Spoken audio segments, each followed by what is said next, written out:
output, built-in stream.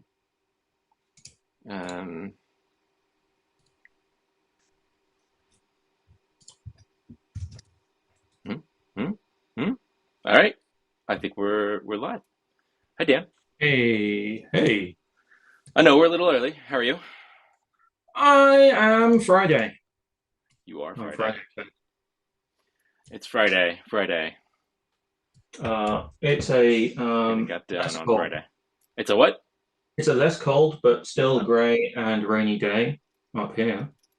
It is extremely cold for California standards down here. So yeah, things have been um, uh, ooh, sorry, giving myself some echo. Give me 1 second.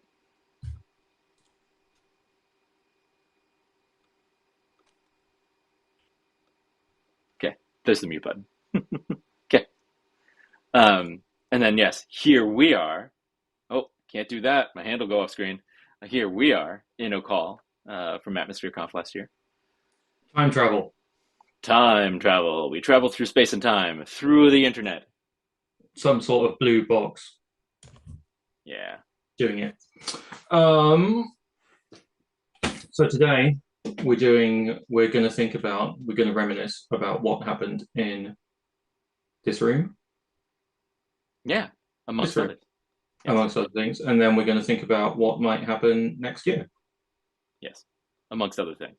amongst other things. And that is because, and the reason why we're doing that is also because we are figuring out what the media and civics track is going to be. Yeah, I mean, I think we've got some idea of what we're kind of aiming for already, but I think um, we're a couple months out, and it's good to reflect on where things have kind of come since last year, and then also where do we kind of hope for them to go, right? And so I think it's December too. Thinking back on the year is useful, and thinking about it in sort of an atmospheric way, I think will be fun too. Yeah. Let's see. Should we? Oh, I gotta log in. Logging into Streamplace with my personal account, and we should like notify people that we're starting too, right? Yes, let's do that. I will go do Okay. that. Yeah. Boom, boom, boom, Fastly are boom. too nice, are they? Well, they're not. I think they could be a little bit more self-promotional. Oh, really? Yeah, well, a more mercenary company Uh huh. might make more out of the trouble that Cloudflare is having, Yeah. which I know is antithetical to hug ops and everything, Uh huh. but at the same time, I would think that you're also positioning yourself as an alternative and better service. Yeah.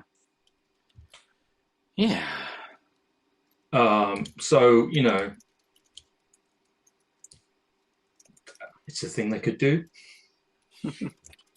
Cloudflare do have a lot of mind share and market share. What am I doing? Oh, all right. I was going to post about the thing. Yeah, me The too. other reason the other reason that we're talking about Atmosphere is that the call for proposals is open. That's right. And we should make sure to get a link to that. I guess it's in the show notes, right? It is. Yeah. Yay, show notes. Live Um,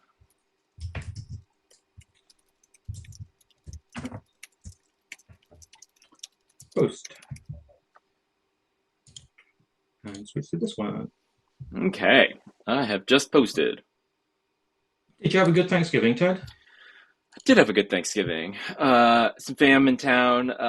I also posted about the fact that we went to the Sacramento.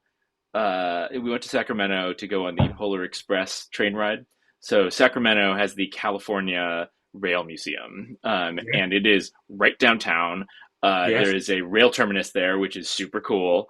And the Rail Museum, my son has a membership to, and he can bring one adult guest.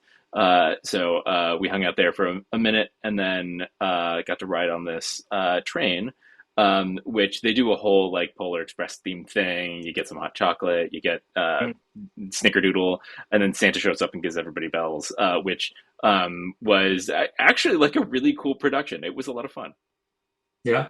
Yeah. I have been to that train museum because I used to go to Sacramento a lot for work when I used to work with Uh, the state of California. And one of the hotels that I stayed at was like 2 blocks away, mhm. maybe blocks away. Big Yeah. hotel, big boring hotel. Uh, Sacramento is small.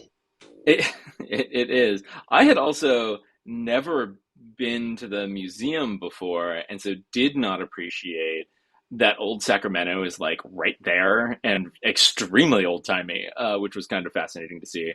But then, we also went to an English pub, which was it's essentially a brewery that styled itself the way that it's an English pub. And I got a Cornish pasty, which was um, reminds me of going to other countries and getting American food. This was the English equivalent of that. Yeah. Being like, oh yeah, I guess this is all of the things that is in a Cornish pasty, and not actually all that reminiscent of what one is like. What one I is am like. trying to figure out if that's the pub where I used to go to dinner a lot. Uh, well, here, let me pull up a map. I'm gonna look right now. This Uh, is this is like thrilling content. Yeah, this is thrilling content. In fact, we should do this with let me switch screens so that we actually have the screen up on Yes. here. Yeah. And we can go to maps and oh god, where are we going? We gotta go to It Sacramento. used to be near. It was like around the corner from the Department of Technology. Uh-huh. It's the Fox and Goose Public House, which is Okay. on our street in 10th.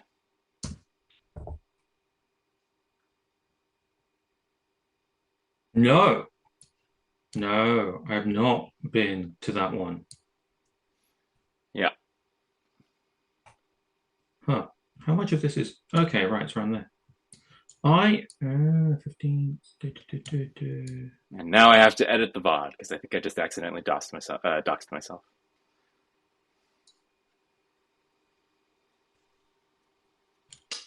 Weird. Am I just completely turned around? Maybe I'm I have turned around. no idea. Yeah, you don't know what I'm looking at. I don't know what I'm looking at. R Street, R Street, R Street, R Street, 16th Street Station, 15th Street.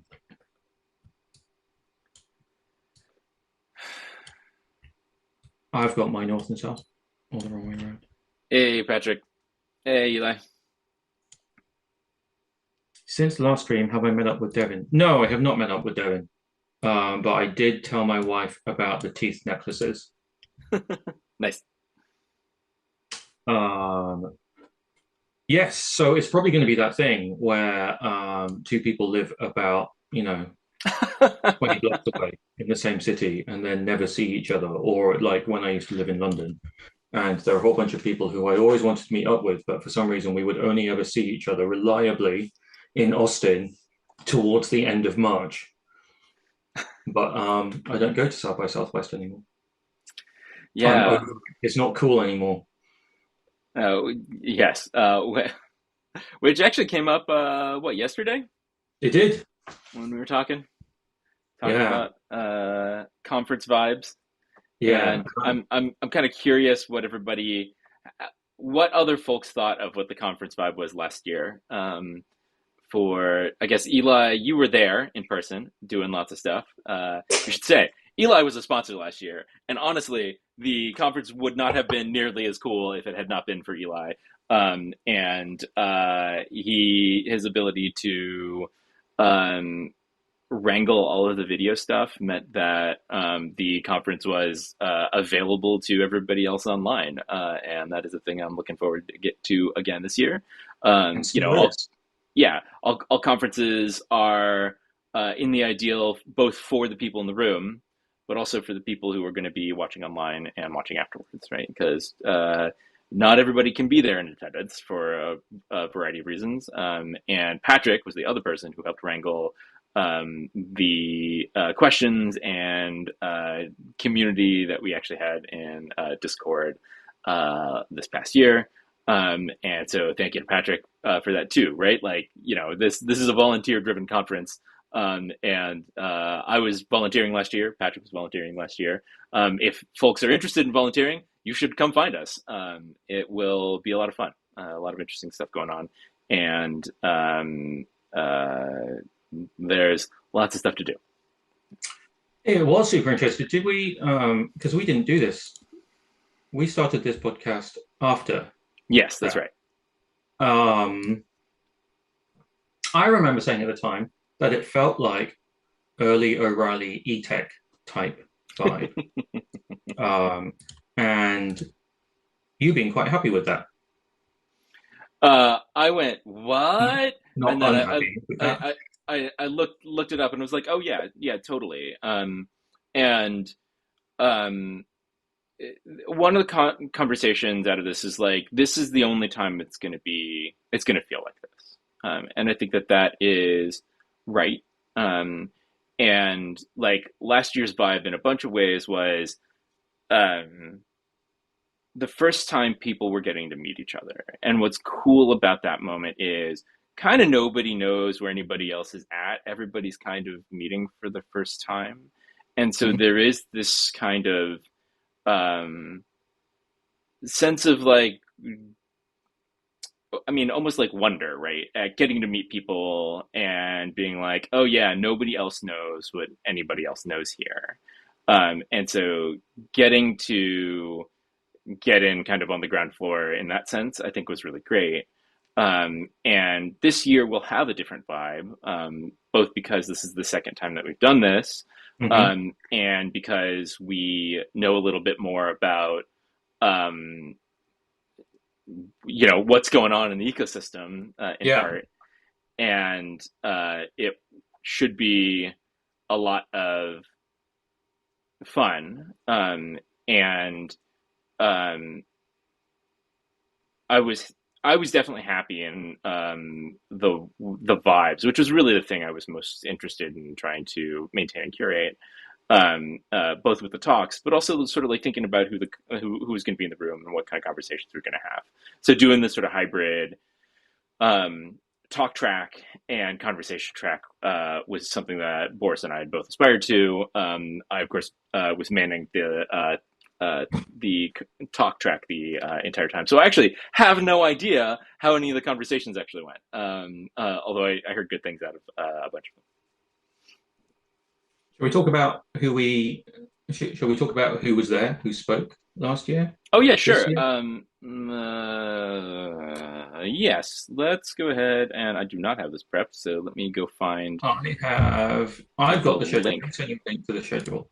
Oh, actually, here's the full talk schedule. It's actually just in the blog Yeah, post, which I've already I got put it right in here. the thing. Yeah, thank you. And in fact, why don't we link everybody to the notes in the YouTube and to Streamplace, which I should really say is the other way around, to Streamplace and then also to YouTube. Um, Hmm. and you can link the full talk schedule there. Oh, this is to the, yeah.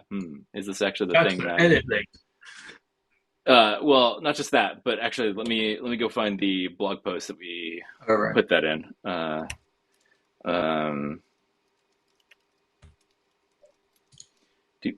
do Oh wait, do why do do do do I do. just have the edit link? Because I'm just logged in.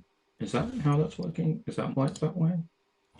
Mm, oh, I see what's going on here. Nope, that's not what I want. Yeah. Okay. Right. That's fine. Uh, That's fine. It's all fine. yeah.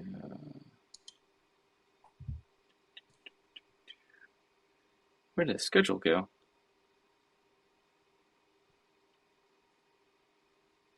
Hmm. I need to go find and maybe It's in archive the our. It's in. There's a link to it in the show notes. the schedule. Yeah. Well, I mean, yeah, for the past one, I was trying to find the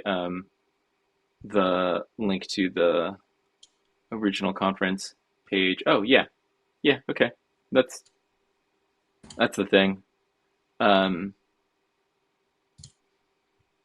full talk schedule. Boop. Okay, that just links out to the thing. All right, fine. We'll just go with that. Yeah. So the conference was 2 days, single track. Although we also have the discussion track, so like 1.5 tracks. What one track of program talks, and it was great. It was a mix of people who were presenting on that protocol stuff for the first time, some perspectives on the sort of endeavor that we're kind of engaged in here, and even a short talk from Jay Graber, which was it. I think people were coming to grips, including Jay, about what the size of the community actually was and how many Mm. people would pay money to fly to Seattle for a conversation about these topics. And so, we opened with Blaine Cook, who is somebody who Boris and I have known for years and years and years. And hey, Nick. And the Blaine, for folks who don't know, was the first engineer at Twitter and largely responsible for keeping the thing running for the first year of its life. And that included all of the wild stuff at South by Southwest in the early days, the scaling Ruby on Rails up, which I think Blaine is still a little bit sore about, that everybody was blaming Rails, and he's just like, no, you just have to be able to scale the thing. Blaine is also responsible for the OAuth, right? I mean, this is another thing that people I don't think appreciate necessarily about what Twitter's import was in how important it was in this generation of the internet. Some fundamental technology came out of it, including OAuth, which is another thing that we're relying on within. Everything. Yeah, well, yes, everything, and then also for the atmosphere too. Yeah. Although I don't know that it's not clear to me that OAuth is amongst Blaine's fondest memories. A part of talking about the atmosphere and what we're doing here is some of the stuff has already been done once, and it's kind of gone down a path that nobody's super happy with, except for Elon Musk. No, actually, do we think that Elon Musk is happy with his acquisition of X, of Twitter? No. Mm, mm. No. I think simultaneously no, and he's being a dick, and Okay. he is arguably, because he doesn't give a shit, he is just doing things. Uh, So yeah. the way that I would look at it is that he's unhappy because he's a fundamentally unhappy man who desperately craves attention and validation. Hmm. So he is using it to build things that he hopes will get him that, whether or not they're actually good ideas or not, or whether or not they're implemented well. Yeah. Yeah, and again, this is one of those things that we can reflect on. Twitter in its last couple of years, I thought was doing cool things and was on an interesting trajectory, including some of the people who they had hired to run things that were effectively governance, right? Mhm.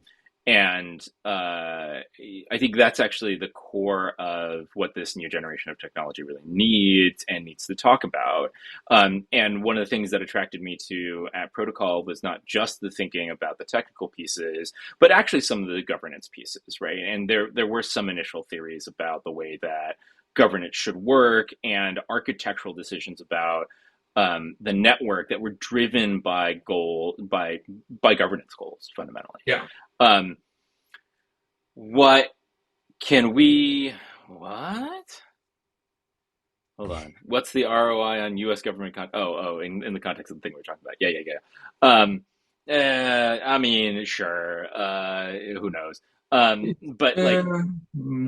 the core parts about uh, what we need to think about is what are we actually engaged in now, and how do we do some of the stuff better. Um, Thank you, Patrick.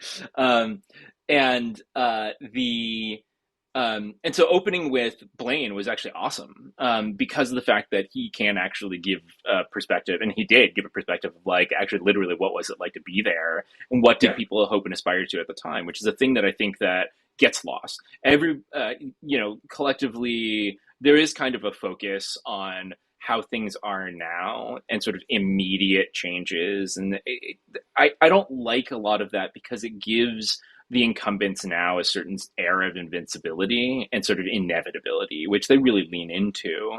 And I don't think that things have to be this way. And I don't think that we have to settle for that. And that's kind of where the like premise and the vibes for a lot of the energy and atmosphere. And with a constructive sense of like, we can do something about this, right? Like the we can do things vibe, I think, is very strong this past year, and I think is going to be the thing I'm excited about going into this coming year. And kind of, some of the stage was set by some of the conversations at in Seattle. Was that your sort of sense and vibe, Dan? yeah, because the way that I'd put it together is that you had Blaine, right, who did kind of give that insider's retrospective. Yeah. And he was very open, I think, and vulnerable about his sense of responsibility. However misguided I personally think his sense of responsibility is, and his individual culpability for what Twitter turned into and what it has become post acquisition, where I'm trying very hard to just call it X now because it is not in any means I Twitter. described it to the New York Times as somebody murdering one of your loved ones and then wearing their skin like a suit, right? Like that's what the acquisition very much felt like to me. Yeah, yeah. Because so we had Blaine, then we had we had people like I say we. There were people like Erin Kassane speaking. Well, yeah, that was just for day one. We could talk about day two, right? Because I kind of Yeah. divided up Oh, right. into Yeah.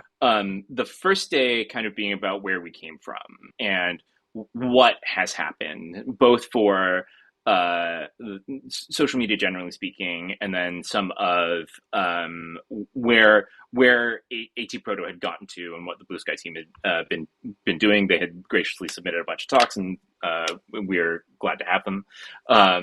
And the second day really was sort of some sense making and sort of thinking about where some of the stuff is going and what was sort of possible, which is where we had Erin Kassane open up the second day, talking about some of the for me the second day I think was really well encapsulated by the theme of her talk, which was just the notion of legibility and institutions, and this idea of vernacular institutions, which are organizations that form to fill a need, even if the organization isn't recognized as an institutional thing. It's maybe just a bunch of people who are trying to patch something together. And Right. Erin, for context, is one of the people who started the COVID tracking project, Yeah. and burned like 2 years of her life running this volunteer organization that was essentially doing a job that the government should have been doing, but was not.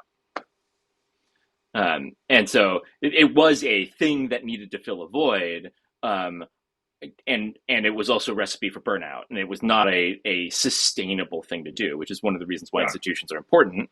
But on the other hand, there are, in the case that she was making, was that there are some of these vernacular institutions that need to form and exist in order to help explore and like identify the transition from the problem spaces that we find ourselves in collectively into the things that we actually need. I might be blundering like a bull into a china shop here with the association that I've just made in my head, which is that it seems like Blue Sky, the PBC, is saying that the protocol allows vernacular institutions to exist, and it is not their job to enable them to exist or necessarily to encourage them. And that the fact that the protocol enables them to exist, I'm just going to throw this straight into the labeling, part and the way that moderation and composable moderation has been described, right? Mm-hmm. Combined with the legibility of those systems, because I still think people don't understand I'll just go back to my raw sewage metaphor or analogy, right? Which is that people don't understand the work that goes into managing the stack for your regular feed access, for what a user would call as a social platform, and then where those lines end and what those lines of control are. Um, and we don't yet have experience of where community moderation and labeling might come in and how that interacts with the big I institution of the singular owned and operated platform that allows for extensibility because of the protocol. I think there's still so what I saw was that scene setting in the first day, and then in the second day it was more, okay, well, this is how and what we can build on that protocol if you take Blue Sky out of the picture, if you take the social network out of the picture, Yeah. more. I mean, I think that, okay, I'm trying to rewind here because I think that was one of the senses coming out of AtmosphereConf, which was, and even some of the conversation about Blue Sky and thinking about Blue Sky to some extent as disposable, right? Like, is it the thing that needs to exist? I think Blue Sky, the app, in order to ensure that ATProto um, exists. The skin suit thing I was talking about. Oh, right. Um, yeah, the and there was even some conversation about that at AtmosphereConf, which is like, if the notion is exit to community, how vital is Blue Sky the PBC to ensuring the longevity of AtProto and the atmosphere? That's an energy that I think is useful and important to think about. I think the past year makes me reflect on that in a bunch of ways that I think are complicated. And I actually feel like going into 2026, I don't have a much stronger sense of what the hell Blue Sky, the BBC, is, or what its role in the atmosphere is supposed to be. And I'd hope to get to a little bit more clarity, and maybe by March we'll see, or maybe this is a bunch of um, conversations we'll have at the conference. Because, they are the 1,000 pound gorilla in the ecosystem. They are the minimal viable product in the atmosphere. They and let's just admit, like, the atmosphere has a bunch of really fun and interesting, promising projects, Mm-hmm. but there are no things that have hit solid product market fit. Even Blue Sky has a leaky bucket in terms of retaining users. Um, I half think that is they are um, they are playing with their hands tied behind their back intentionally, because think about something like Threads, right? Like Threads has talked about how they have taken over the world and they're like as large as X now, and of course they're cheating because they have Instagram as a funnel to channel users into. But the other thing about Threads is they engage in all of the dark practices that they use for freaking everything else. Their Yeah. notification game is so aggressive, Oh, yeah. and so all of their you want to know how you maintain use like high active weekly user numbers. You send them a notification every fucking week that a user has to clear. In Instagram, Yeah, you not send it even in in Instagram Threads, to right? open In a in different Threads. app. Yeah. So like this is one of those things where it's like, yeah, like in some senses, like Blue Sky is not playing the game, and I think is not perceived in exactly the same way. But at the same time, they are the largest funded organization in the atmosphere. There are some other organizations that have started to get other funding, and that's a really exciting and important thing to see. And it will be interesting to see how that means the conversation at Atmosphere Conf is going to change. Like Cosmic Network is going to be there, who raised $1 million. The platform that we are literally streaming on right now has also raised some money and has launched apps, and like that's really exciting to see. Um, what does all of this amount to? A thing that we should talk about at the conference. And so for me, the conference and the reason I wanted to do a media and civics track is to talk not just about the technology, not just about the products, but actually talk about what some of this stuff means in a sort of broader sense, and how and why we want to start pulling this stuff together, and what are the directions that we kind of want to collectively aim towards, and how this stuff goes out into the world, right? Cultural Because and societal, so the cultural and societal impact, right? It's like, what are we using? What is the goal? What is the societal goal with this technology? uh, In the, in the to the extent that you can set a direction or an intention, right, with a technology like this. yeah, the um, okay. Yeah, and but I don't. I think it's not. So yes to all of that, and some more too, right? Because um, for me, a lot of this ends up being both um, what is this stuff useful for, but like um, that coming back to this sort of notion of legibility, right? Like the thing that I love talking about with Blue Sky is the fact that it's a skeuomorphism, right? It is intentionally obscuring how complicated and how fascinating it is and what the opportunity is. And everybody just thinks it's a microblogging app, right? So coming out into the world and figuring out how to make people start appreciating sort of the deeper stuff, right? Like most of the people who showed up at ATmosphereConf last year were at Protopilled. Otherwise, they wouldn't have heard about the conference, did not know, uh, you wouldn't know what ATProto was or why it was interesting. We're still like very much like I'm very focused on the ATProto pilled community coming to ATmosphereConf, but also the question is who else do we start bringing into the tent, and why is it important that we start having these conversations and seeing sort of how this stuff grows? Because ultimately, right, like social media is built around network effects, and social software, more broadly speaking, does require some salience for people to be able to get up and move, right? It's both the products being available and doing something useful, and also having to get over the activation energy of everybody being stuck in these incumbent spaces.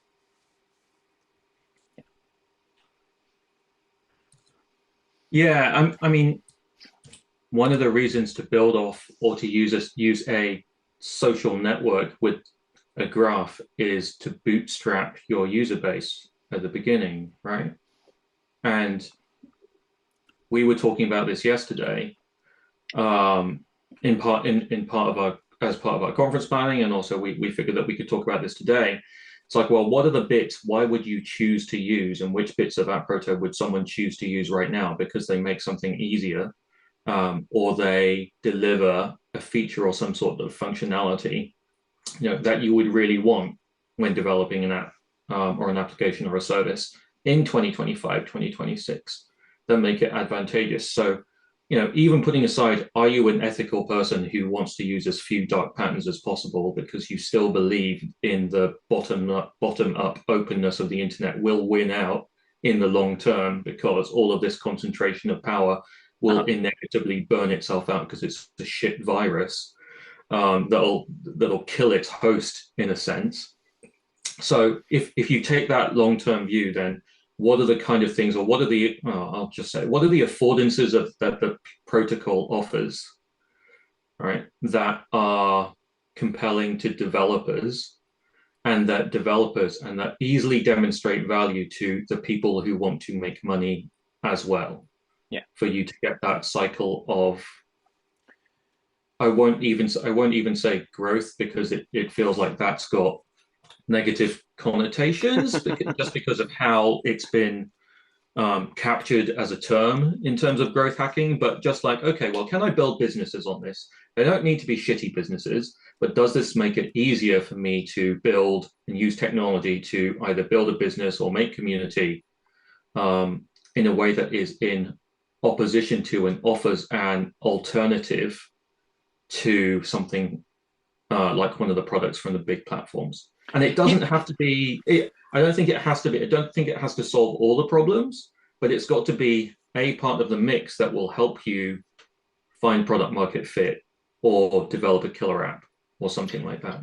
Yeah, and there's sort of two pieces to that that I think are important and sort of interesting to think about and sort of talk about further, which is like, okay, which things need to be developed? Like there were things that happened this year that I thought were super exciting. So, for example, Chad Miller's Slices launching, I think is very cool, although I think it's still in beta, so it's not open access. One of the things that I talked to Chad about was that some of the default ATProto libraries didn't allow him to do some of the things that he wanted to with auth and login. But he had looked at Nick Jarakinis's AIP library, which Nick had built for Graze, and went, this looks complicated. I'm going to put this down for now. But once he bumped into some of the device limitations with the default SDKs, he went back, figured out AIP and how to use it, and went, oh, this solves all of my problems. So what did we see there, right? That is an example of open source builders enabling people to launch new products, and the ones that help people navigate building more in the atmosphere. We need to see more stuff like that on the one hand.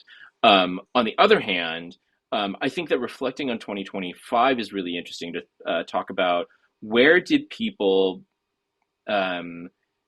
connect existing ecosystems in and existing products into the atmosphere, and how did they do it? And the two examples that I use are both Ghost and WordPress. And the way that both of those teams did that was they built an ActivityPub integration and they bridged through Bridgie Fed. And that is a disappointing outcome to me in a bunch of ways, but I think also speaks to like, why did that happen? Was it that these teams didn't understand what it meant to integrate into the atmosphere? Who are who is interested in building or connecting an existing ecosystem into the atmosphere, and how are they going to do it? Or what are is it a knowledge gap? Is it a skills gap? Is it a tools gap? So those are all interesting questions to think about and talk about going into 2026. Yeah.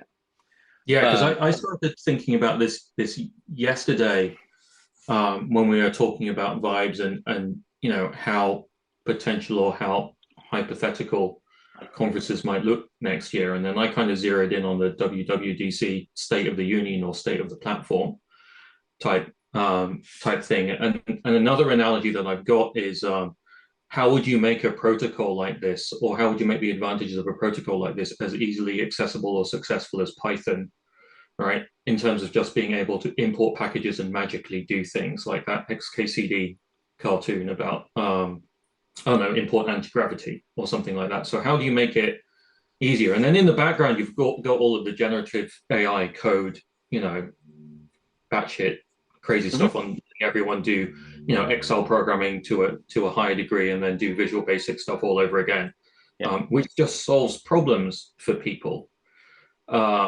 So I kind of saw it as, one route is, well, what does this solve, or what does it bring, or who would come to it if there were a very developer focused track, and almost if you had like platform evangelism, which Which is a Blue thorny Sky, question right now. yeah, sure. Blue Sky has hired two DevRel people. This is another thing that I'm at least mildly annoyed at the PPC about, and the extent to which they are treating Proto as theirs, and the notion of first versus third party developers in the ecosystem. But like, some of this is incumbent on the developer community and people who would like to see this be more than just blue skies. Um, and certainly there are a lot of people who are doing their part to launch products that are not dependent on Blue Sky, except for insofar as PDSs are mostly dependent on Blue Sky, but really being able to run an ecosystem independently of Blue Sky, the product. And that, whether that's the Tangled team, whether that's a Smoke Signal, whether that's Rudy and Black Sky really going at the core of Blue Sky's product and saying, yeah, we can have alternatives. We do not need to be dependent on Blue Sky itself. And yes, shout out to Alex and Jim, who are the new DevRels at Blue Sky BBC as of like a month and a half ago. Yeah, A month and a basically. half ago. So Yeah. they've been hitting the ground running. Alex has been posting weekly about, I guess he posted weekly update 7. So I guess he's been here for 7 weeks. So Okay. Yeah. We should find let's do a link to Alex in yeah. I mean, here we can copy link to profile. yeah. Where's our thread? Do we have a thread for this yet? We could talk about, yeah, we could say shouting out oh gosh, all these people. Um Shout outs to Blue Sky's new DevRel team.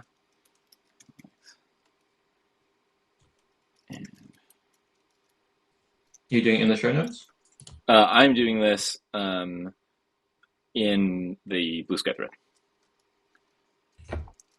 Oh, right. Yeah. I will do it in show notes.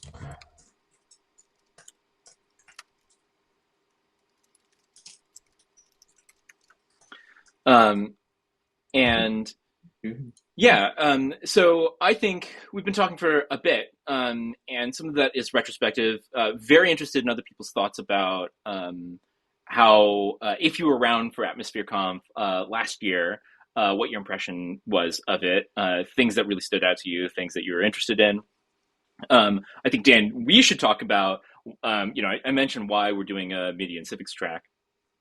Talking a little bit about some of the aspirations there. Also, maybe some of the like background as to like, should we talk about who we are, what our conference organizing experience has been? We're not just winging it. I mean, we are just winging it, but like, yeah, I mean, it's a volunteer conference, but no, yeah. I mean, like, I've been part of, I've been part of, I, I, I worked for a journalism not-for-profit that held 2 conferences a year, every year, and did that for like 7 years, and then have been part of the ecosystem for planning and running talks for a variety of different things. I love unconferences. I don't think unconferences are appropriate for all things. I do strongly believe that the hallway talk is the hallway track is always the best track. Hallway track. And so for me, the purpose of good talks is, one, to be brilliant and to exist forever, but also to make sure that there's something interesting to talk about in the hallway. That's why I did hallway. That's why I started doing hallway tracks. That's my get out to my thing. I have a while ago, a long time ago now, I was editorial director at Code for America. And part of my job there was co-chairing the Code for America Summit, which I feel like was being thrown in at the deep end at programming like a multiple day, managing hundreds of proposals after the CFP and then jamming them into session panels, figuring out keynotes, figuring out main stage, curating tracks, managing track committees, and kind of wrangling them through, can you please look at all of these and then give your thoughts about that. Introducing stuff like speaker honorariums, introducing things like, I think as far as possible, either blind submission or actually having a rubric for, are we making sure that we're not, white man syndrome and everything like that. And it was fantastic. I would MC part of it as well. Worked with the wonderful Corey Zarek, who's fantastic at this kind of thing. And I love bringing people together, and I love programming interesting panels. Yeah, and for context also, like, how big is Code for America? Like, my experience for for America, which I've only ever crashed, sorry, Dan, was they take over the entire conference center at the Oakland Marriott. So this is like dozens of rooms, large main stage, tons of vendors, things like that. This is a large conference. And so, it was really interesting for me dipping in and out of that and sort of getting the vibe. I'm a person who aspired to be in civic tech, but landed in journalism tech more specifically, and so ended up at a different set of conferences, which is the reason why I typically ended up crashing rather than attending Code for America. And so part of this, though, is like we've been talking about what's important about technology for a really long time. and that's sort of like why we're interested in making sure that there's a media and civics track, which is like the impacts and a lot of the discussions, and I was even saying to Dan yesterday that like it feels to me that like civic tech almost was like trying to bring some of the consumer tech thinking that has shown up and really is emblematic of Valley companies to government and to changing people's interactions with the way that they engage with government services. And like but the problem was that was bringing a thing from somewhere else into a new space, right? And what I want out of ATmosphereConf and the conversations we're having, which is like these are the spaces that we should be building in with everybody. Yeah, for better or worse, that movement of civic tech was, the attempt to disrupt institutional gov tech. And some of it worked and some of it didn't work. And some of it ended up illustrating, what I think could accurately be called what we're seeing this year is 0-day vulnerabilities in the federal government tech stack and how it's run that have been used for better or worse.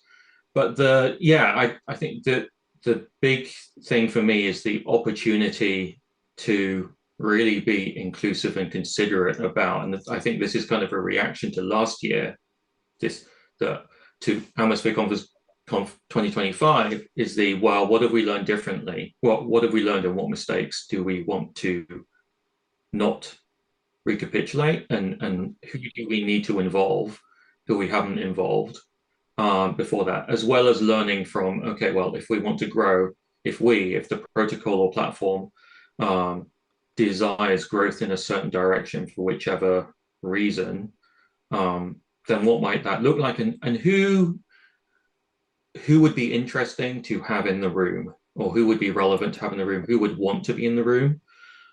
Who would it be great to have in the room who would have no idea or interest otherwise? Yeah. So a lot of that with Summit was like outreach. It was, well, what are the kind of people who would never have heard about this but should be here? And then how do we find out about them and then make sure that they have the opportunity to be represented? Because a lot of this has been about, we talked about this yesterday, the tech companies making a lot of essentially policy decisions and implementation decisions at a societal level without, and maybe using Nick Clegg, a former prime minister, as a fall guy, and Deputy Prime Minister. Sorry, Deputy Prime Minister, who as a fall guy, and who will kind of like put together a committee that will do basically nothing and then rubber stamp everything that Meta is going to do anyway. So I think, in my head, the media part has been sort of a culture, sort of a shorthand for, well, how does this integrate with, what are the implications for a platform with culture? So that goes all the way through to the creator economy, for lack of a better description of it. So we've got, people create things now and they would like to be paid for them, and that's entirely reasonable. So what are ways of doing that where you're not completely screwed by one of the large platforms? We talked about payment processing, right? And we talked about Steam and Itch in one of our previous shows. So I see that part of media as being relevant to, or at least a potentially relevant topic at this stage of growth or nurturing of the platform. And then there's all the civics part, right? So I've been talking about the Mamdani campaign and how, we've got the opportunity and some of their interesting hires or placements onto their transition team about the direction that they may be going in for how they will choose to use technology, and therefore the shape of technology that makes sense for them for those choices. Yeah, I mean, I think that's all. I'm like super on board with all of that in the direction of these pieces, and I would go further in a couple of directions, which is that for me, and one way to frame this is the innovation for a lot of our digital spaces has taken place inside of companies for a long time. And I think that a lot of that stuff will continue, right? The question is really, what is the model for engagement that we want for companies as they build and as people have gotten more sophisticated, right? So it ended up being the case that we have de facto governance of our shared spaces by companies. And the question was, what were the uh, movements, motivations, and incentives for those companies in how they were governing our shared spaces? Um, what sort of governance do we want to have over our shared spaces, and what moves are available to us? And To the extent that technology companies have reshaped the way that our civic institutions work as well, like it's worth not just saying how do we want our technological platforms to work, but like actually how do we want some of these other relationships to be shaped and formed going into the future.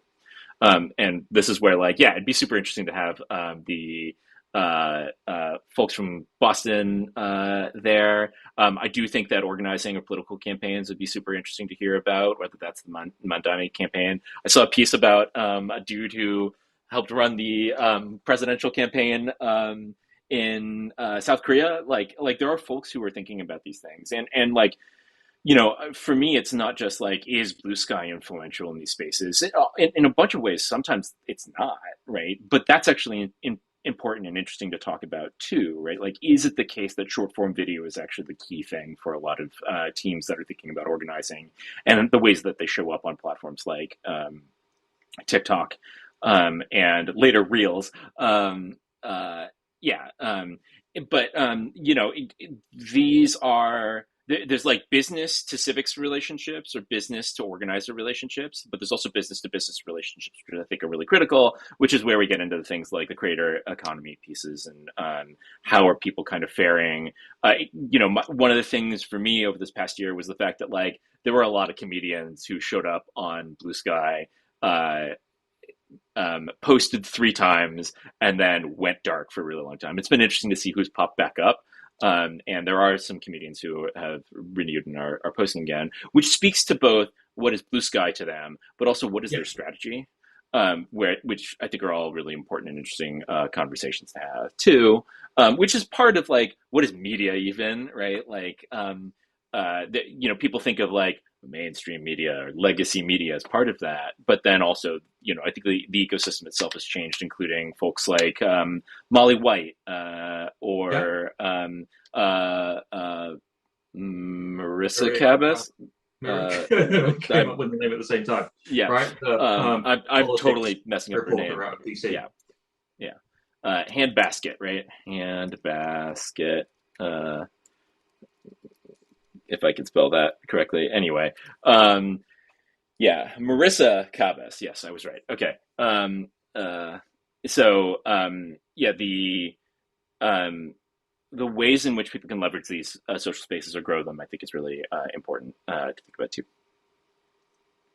Um, and that we should not be recapitulating the existing structures, right? This is the like Blue Sky as a skeuomorphism is interesting up to a point, and really it needs to get to a different place. And I think that that's true for the overall ecosystem for where this is going. Yeah. Um, yeah. And this is one of the things we've got some folks in mind who we would like to bring in and spaces who we'd like to talk to. We're also interested in hearing about what y'all want. So interested in hearing your reflections from last year. Dan, should I drop the Zoom link in to Yeah. chat too? Interested in hearing what y'all's thoughts are, what you would like to see this coming year, spaces that you think are particularly interesting or important. I'm only going to drop this into the Streamplace link. So sorry, anybody who's watching on YouTube, you got to go find yourself over on Streamplace. And we will invite some people in for anybody who would like to chat with me and Dan about the direction of the atmosphere, generally speaking. Folks who you'd like to see speak at AtmosphereConf. This is like less of like I want a specific person and more like a like what would you like to hear people talk about too? Um, and Yes. Uh, hey, we got Alex. Give me 2 seconds and I will invite Alex in.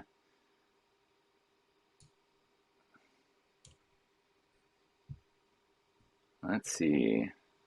Once we've got Alex on camera, I think we can stick him in the middle and make him bigger. Is Alex a first time caller, long time listener? I have no idea if he's a long time listener. He is a first time caller, however. Um, there he is. Hey, Alex. Hey guys, I am a first time caller, and Welcome, let's just say welcome. I've been a long time listener. Amazing. Yeah. Glad and excited to have you. You're in what, week 7, right? I'm in week 7. Thank you for counting. I Well, try to you've been blog in. about it every week. At some point I'll be like, week 37, why am I still counting these? But I am in week 7 right now. Yeah, it's been helpful for me just having our leaflet notes because I'm like, oh yeah, it's just one more from the last time. That's been very helpful. We're super glad that you're at Blue Sky now and curious about what you're hoping and aspiring to with AtmosphereConf as well. I mean, particularly in the media and civics track, but if there are other things that you're thinking about too. Yeah, I'm glad you brought it up. I mean, I've already got some workshops in which I'm pumped about, trying to get people more hands-on, creating the atmosphere, consuming the atmosphere. I saw that already went into the registration form, so I was pumped for that. Everybody, if you want hands-on workshops, look forward to it. I'm happy to take suggestions, any kind of feedback you might have. For media and civics, I think there's a perception with Blue Sky that it's not a ton of fun 100% of the time. And I actually disagree with that, but I find myself wondering why I disagree. Because I think Blue Sky actually is generally like really fun and light in its feet, and the discussion moves and it's interesting. But there's a perception that, we can sometimes be a bit of a downer, a little humorless. And I think that is adjacent to the way we frame media and civics in some way, right? I feel like if you're getting excited about the conversation on a structural level, maybe on a technical level, maybe on a meta level, there's a lot of fun there, right? I think like the technical interest sort of fills the gaps maybe where other people are perceiving it's dry or it's sort of, like Mm-hmm. belabored. But I wonder why I don't feel that. And I wonder what we can do to try to help fill those gaps for people who aren't finding the fun in the technical aspects and the meta conversations, but they actually want to be able to just see the liveliness across the board. Yeah, I think that that's a super interesting topic, and it makes me think also about like there's this tension between default experience and Yeah. customization. Because Yeah.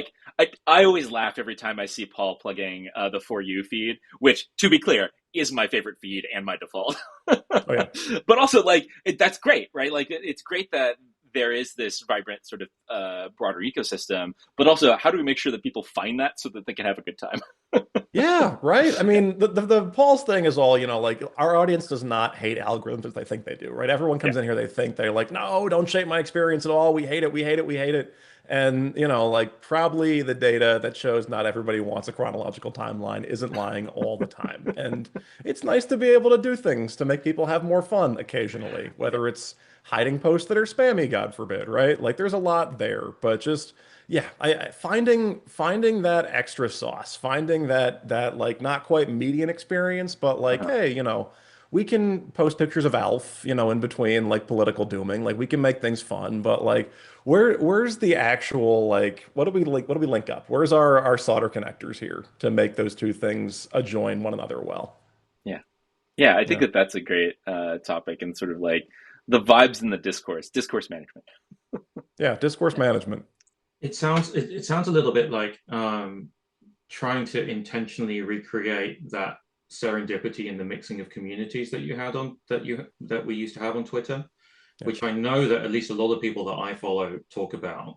Um, which is that it was at least a diverse enough place where different people could get together and accidentally find each other, and because you were interested in something, then you would be able to make new friends, or you would be exposed to new stuff.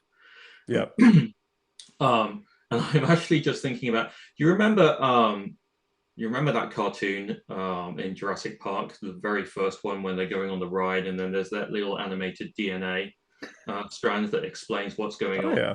and what it would be like if there was something like that that explained this is how your chronological feed gets made. We take all of this and then we filter all of this out, and then we have to throw away all of this, and then it comes here, and then sometimes you want to see a For You feed, and then that's how we put that together. Because I do absolutely hear you. Like I'm one of those people who's probably too chronically online in that I will go through my chronological feed. And I'm like, well, I've read all that now, and I and I follow a reasonable number of people. Yeah. Yeah. I think, okay, two things I can think of in response to that. One is I'm not sure we can superimpose the mustache on a butterfly, but we're going to try. I think we're going to see how that looks. Yeah. It's probably going to be, some species of moth they want to uninvent right away, but we're going to do our best. Two, I think you're really getting at something here. Like when I think about the best sports writing, like the defector media case, the stick Yeah. to sports case, I think is a favorite for a lot of people in our community for good reason. It's like I follow sports writers because they are also some of the most captivating journalists I know. And when baseball blows up on Blue Sky, that's great for absolutely everyone. It's because we have something to point to and we can say, like, look, people are talking about sports. Isn't that wonderful? It's not politics. But you're also getting a lot of that overlap, right? You're getting those networks. That's a really, I think, very well hydrated area of the ecosystem of the social graph, where you can see people cross over from talking about sports to talking about whatever they joined Blue Sky for in the first place. And so the more we can facilitate that, the better. Yeah. Yeah, because I think my experience of that is I'm not that into baseball, but a lot of the people that I am into are into baseball, and Yeah. then they will comment on something that they think is fantastic, or some great sports writing that they've seen right then, and then I just get exposed to new stuff. Mm. So I Yeah. mean I think that's the you can have your shared interest, but the way that that kind of ripples out is a way for you to discover, and I think in a really organic way, new people. People are multifaceted, and then being able to see there being enough material to be able to see other people's interests, I think Well, is yeah. So I think that's actually the key, which is like, you should be happy for other people, right? If they're happy, right? Like that's like a general philosophy thing that I've got. And part of that was like, there were things over the span of my social media experience, which I'm personally completely not interested in, right? Like no interest in makeup tutorials. And should I be interested in why other people are interested in that? Yeah. I mean, like that's a thing that points to certain trends and helps you get out of the bubbles that you might be stuck in, right? Like understanding the richness and the depth of other people, I think is really exciting and interesting. And the focal points on which they touch, I think, is a compelling thing to sort of explore and touch on, and at least come to like experience a little bit, even if you're not like, you know what, this is my jam. I'm like super. I'm going to focus on this thing.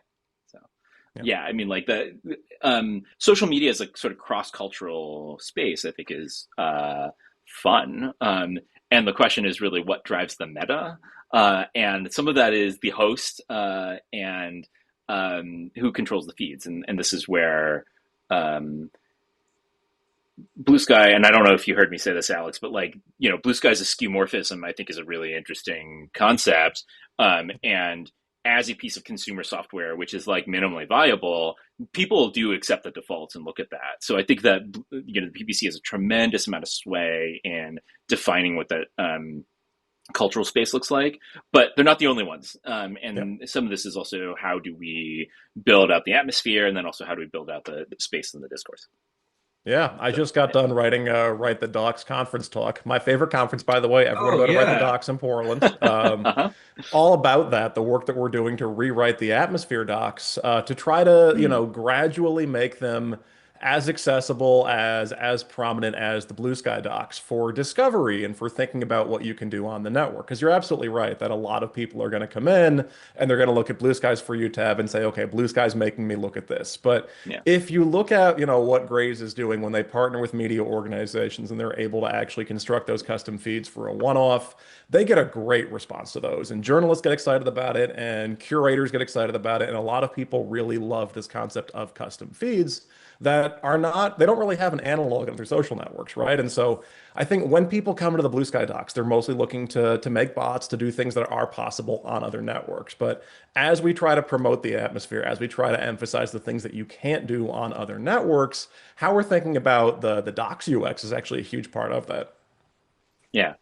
Um, That's great to hear in a bunch of ways. And like, again, what are the ways that people are onboarding into this? And also one of the ways that Dan and I have been talking about ATmosphereConf this coming year, which is like, how do we bring new people in? What kind of introduction are we going to give people to these spaces and the things that are possible? So it's super exciting to hear that you're working on that. I'm also curious, do you have a sense of how much of the PBC, how much of your team is planning on coming up? Is it mostly the engineers and the DevRel team, or some of the partnership folks coming up too?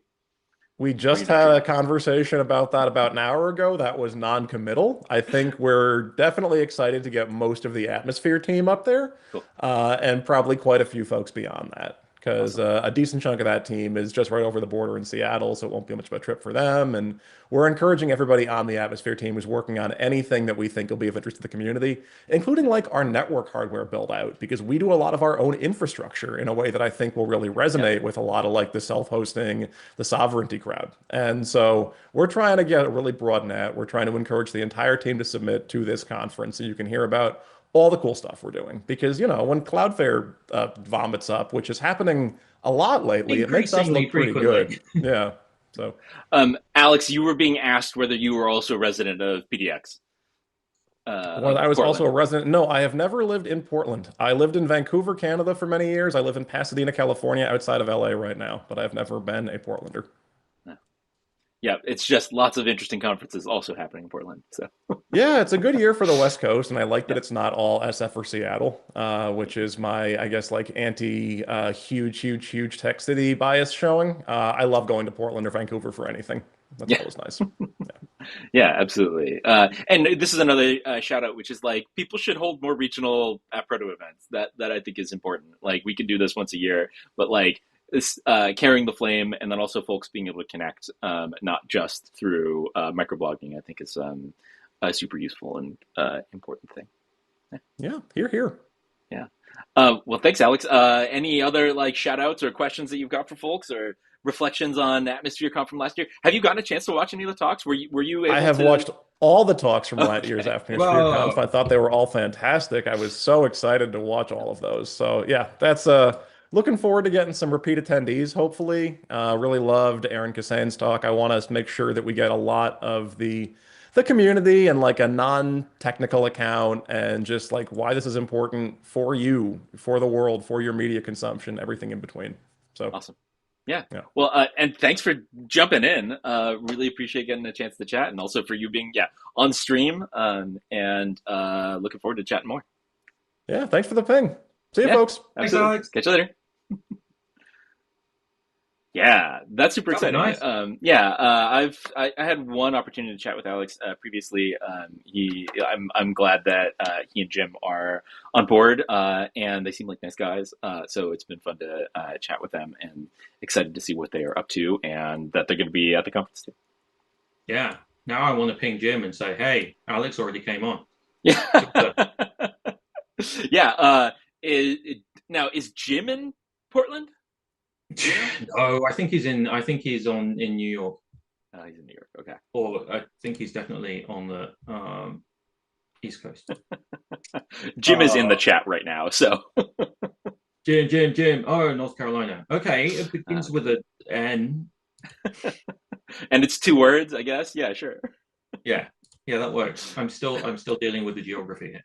I still think I still think there should be like a bounty, or some awards, um, like the Webbies, but for fun and interesting stuff on AppProto is a thing that someone should put up Oh, money we for. should run a contest. Yeah, You think that we should run a contest? Okay. yeah. Uh, yeah, yeah. Let's do it.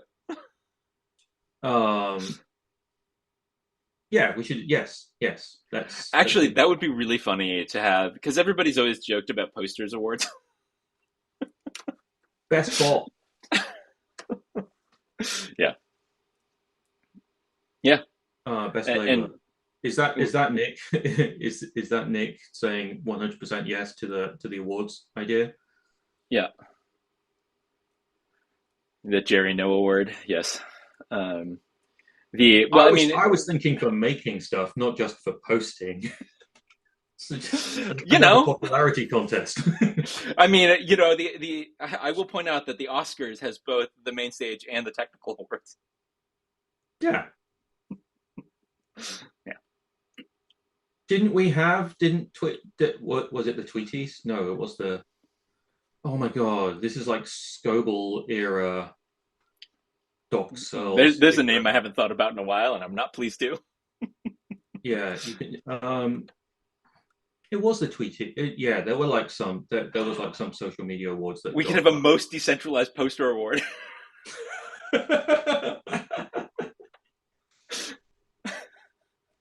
Yeah, Most decentralized, most centralized as well.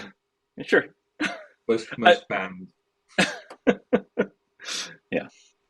Um, yeah. Yeah. If anybody else wants to chat, you've got the link. I should just post it again, shouldn't I? Since it's in the scroll back now. Yeah, Boop. Nope. Nope. Just want the invite link.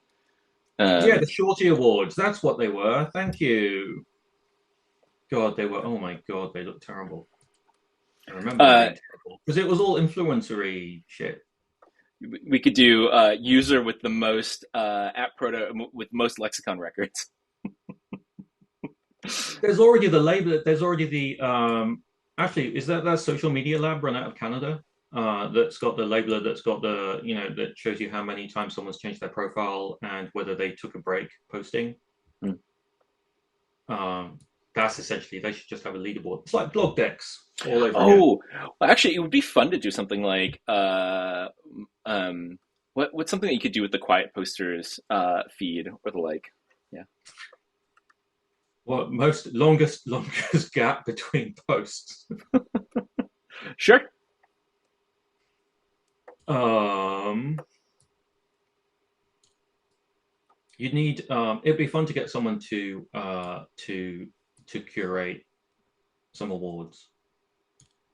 Yes. Who's not Andy Bayo.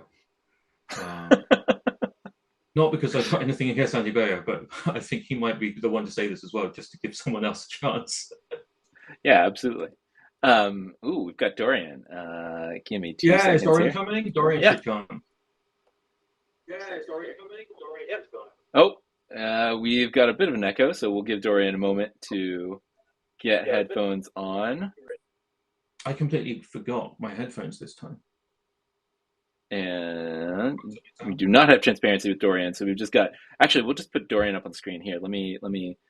We've got a screen in the background here. This way, it will look like Dorian is literally up on the presentation screen. Whoop. Whoa! How's that? It's like he's rezzing into a place where he's rezzed into to where we have rezzed into. Yeah. Hey, Dorian. Oh, right, he's still muted. This about him right now. entirely driven by my pandemic era boredom, where I was like, I need to make Zoom calls more interesting. What sort of fun can we have with backgrounds? And so, like, yeah, I mean, like, you got to commit to the bit. This is exactly. Sorry about that. I'm using Linux and I'm using a freaking tiled window manager, and Zoom can't handle it. It can't handle Anyway. many things. So Yeah. So I'm glad that I you're lose even able to it talk basically, about and then I gotta go hunting for it. But yeah, somebody was talking to me the other day about just the. I mean, I think the fact that it's in Canada is a nice move. The digital sovereignty stuff, I think, is of interest, especially because there's an entire world that's not the U.S. Yeah. that would take an interest in that. But yeah, I don't know. I don't really have much. I'm just on to chat. Oh, sure, yeah.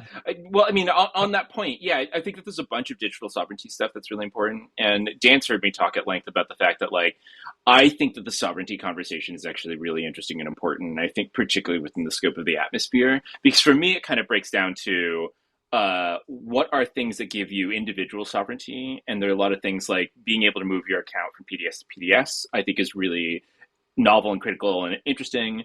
The notion of like, what are the sort of like community or like operator sort of sovereignty pieces, and being able to choose who you want to associate with, which apps you want to use, how you connect your data to your community, I think is really important. And then the sort of like broader digital sovereignty and the sort of jurisdictional sovereignty piece, I think is really kind of a critical and interesting part to all of this. And certainly the ATProto dev, the ATProto Community Fund has been working with a number of folks. Boris, I think, is an advisor to Gander.social, which is a Canadian microblogging sort of digital sovereignty effort. And then there's the Eurosky effort, which is part of the Free Our Feeds team, which the ATProto Community Fund has worked with a little bit, and we've sort of participated in some of those conversations. So yeah, you're absolutely right. This is a space where people are actively thinking about it and actually currently trying to move stuff. So it's like absolutely something that we're thinking about too, and figuring out how to bring to Seattle. But also like people should have conferences in those places too. Although to that point, we're having it in Vancouver. Yeah, I think when did the fund thing happen with the was it the PBC itself that's doing it, or is it a separate entity that's doing that? Because like I think that like getting money for individual and or small group sort of ad hoc, open source developers like to actually make stuff and so that they're not spending all their life like trying to just scrape for cash, like think about like Protocol Labs or something like that, like, or even a couple of years ago, like the Ethereum Foundation, like give me a chunk of money and a bunch of other people to just like make stuff. Like I made an application server called Intertwingler that I'm actually really seriously contemplating like bolting a PDS onto that. So it's like here's another PDS implementation, and then maybe submitting a talk about reconciling that and what it's going to take to reconcile that, and if I can do that by March. It's just sort of like you sort like I guess what I'm thinking of is sort of like the overhead that it takes to get the resources for like just like even like if you need a couple weeks out of a month to write code, just as a for instance, yeah, that you're not billing otherwise, like where do you get that time from? You know what I mean? Yeah, I would say two things, right? So there's at least two efforts. I should say there's at least three efforts, right? So there's Peter Wang's Sky Seed Fund. There is Blue Sky. The PBC has recently, just over the past couple of months, also kicked in some money to projects that already exist and that that they want to see developed further. And then the ATProto Community Fund, it also has some small dollar grants that we're able to kick a couple of folks' way. So those are kind of the three main efforts that I've seen. I would not say, I think that they're mostly on the scale of low, we'll say four-figure sums for people to be able to take a day off or the like, in order to be able to explore a topic or get to the next kind of level. And for the community fund, since I'm also, full disclosure, running community fund, and particularly the granting part of this, the way that we've been thinking about this are what are things that the PBC or other commercial entities are not going to do. So, for example, we kick some money into North Sky, and are looking also at ways in which self-hosting or how can we unlock some of the dynamics that the architecture promises, but like people don't have a commercial incentive to drive towards yet. So things like that. Yeah, it's I mean, I guess like the what is sort of exciting to me about ATProto in general is just like somebody just in the chat, or it was you, Dan, it was the DARPA, just getting like is just the sort of, I mean, I was saying in the chat like a couple just a few minutes ago about like how we're sort of in the AI era. Like everything is expensive with AI, but like everything else with computers is like dirt cheap. And you've got people like I don't know, I know his name is Phil, uh, running Yeah, Microcosm. the was that? Fig, who runs Microcosm and all of the. They gave a talk Yeah, last year. Yeah, yeah. yeah, off a Raspberry Pi, Uh-huh. like running the whole schmozzle off. I mean, and that kind of work. It's like the fact that you can run this stuff on like e-waste practically, or you can run it on like a computer you get from Free Geek or something like that, and just A stick it in box the of corner, and scraps. it's enough. Like that is really cool to me. That like that it's not just like you're getting your $50,000 Nvidia GPU and you're bashing matrices, however many petaflops per second or whatever. There's actually other stuff to do with computers. Like that's to me is the the sort of the other side of it, I guess.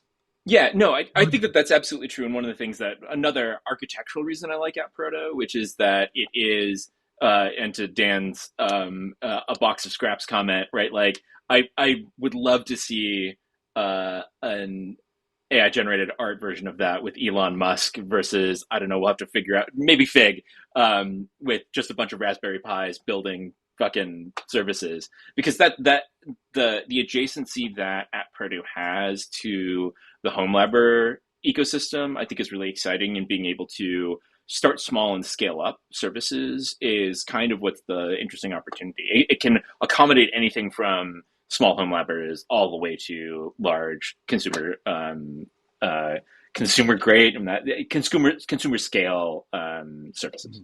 Yeah. Did I talk with Mhm. you, Chad, about home labbers and Home Assistant when I was talking about Mastodon stuff? No, I am a Home Assistant user, although I haven't used it all that much recently. The reason why I've got all these pies was I got a bunch for $20, and I have a 3D printer, so I can print out cases. And there's a whole bunch running by me, and I think it's the self-hosting ecosystem right now is like way more exciting and compelling than it's been in the past to me. Yeah. And so like I'm running a pie hole, and uh, I set up Jellyfin recently and have been sort of exploring that and seeing if I can get something minimally viable for myself. But that ties into all of the rest of the things where like it'd be interesting to see like teal. Oh, I've got BirdNet. BirdNet is my favorite service that I run, which is the Cornell Ornithology Lab has a bunch of TensorFlow models, and somebody took the TensorFlow Lite version of those models and built it into a little Raspberry Pi image and some really shitty PHP scripts.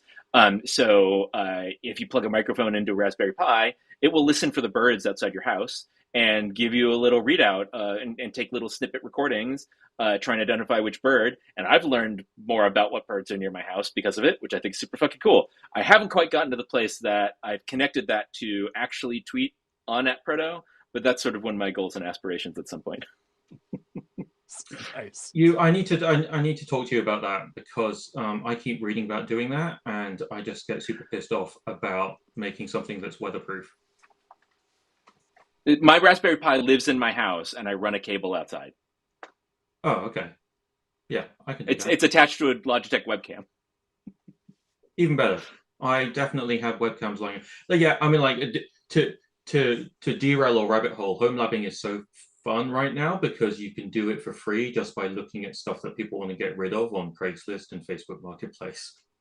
Yeah, yeah, absolutely. One of those Logitech webcams I got for $5 off of OfferUp because I was looking at the like, what's the 5 mile radius around me? To be clear, OfferUp is terrible, and it's where people sell stolen goods. But in this particular case, it was somebody who was moving. So, yeah. Another space where an app proto service would be nice, especially if it actually had some trust and safety. So, uh, yeah, we are a bit off topic from AtmosphereConf, although, I mean, home labor energy is maybe a thing. I mean, the fact that Fig did actually talk about Raspberry Pis last year, I think, was really interesting and compelling, especially with the googly eyes. Very important. And knowing that that is a space that, like, the we can just do things piece, I think, is really kind of important and useful. Mhm. And some of this is the place where this connects for me is how do we move from I am connecting to a service provider, and I expect my service provider to do everything for me, or I'm going to yell at them. To what is the ownership that we have over this? I think that's actually one of the big gaps, and sort of thinking about user to service provider relationships, and then service provider to service provider relationships, and the extent to which you can be your own service provider, or is that a thing that you want to do, right? Or what are the pieces that need to be in place for you to feel comfortable with that? I think are all really interesting topics. I've been thinking about some of this off of having attended an NPDev recently as well. So, Is Dorian like, frozen? Or did he go? I don't know. Stuck? Or are we frozen? We are We've still trapped moving it. on Streamplace. So, He's stuck. Maybe he went off. Hey, maybe he went over time and then we had to kill him. oh, Now he's back. Dorian's back. It's We'll Sorry. put Dorian back up on screen with the. They look like bread rolls to me, but I don't think that they are. What are they? Are they corn dogs? they are off-brand Rice Krispies. Nice. Oh, wow. Yeah, no. Years ago, I visited my dad's house, and just like all boomers, they have like cereal in the fridge or in the fridge when they're saying the cupboard. Um, and it's all ancient, and like this one was like this off-brand like Rice Krispies, and I cut it out of the side, so like it was not even the size of a business card. Mhm. Anyway, the That's a MySpace background. I feel. but I won't Well, that's the hog aesthetic. the thing. I can Cool. I can give it up to somebody else. Yep. Well, thank you very much for joining us, Dorian. Yeah, Very thanks. interested to hear what you are into and the fact that you're actually able to make Zoom run on Linux. Yeah, we'll talk next time. Yeah, Thanks. don't encourage All them. right, cheers. See Who's next? Who's Oh, next? it does. That is so funny. Thanks, Eli, for pointing that out. Yes, it does kind of look like we have halos thanks to the lighting at Oak Hall. And this is we didn't actually say this, so people who have experience attending AtmosphereConf last year will recognize this background as Oak Hall the Denny Room at Oak Hall on the University of Washington campus, which is the space that we held AtmosphereConf last year. Although we did not use the round table setup, but the chair setup. And we have Christian joining us now.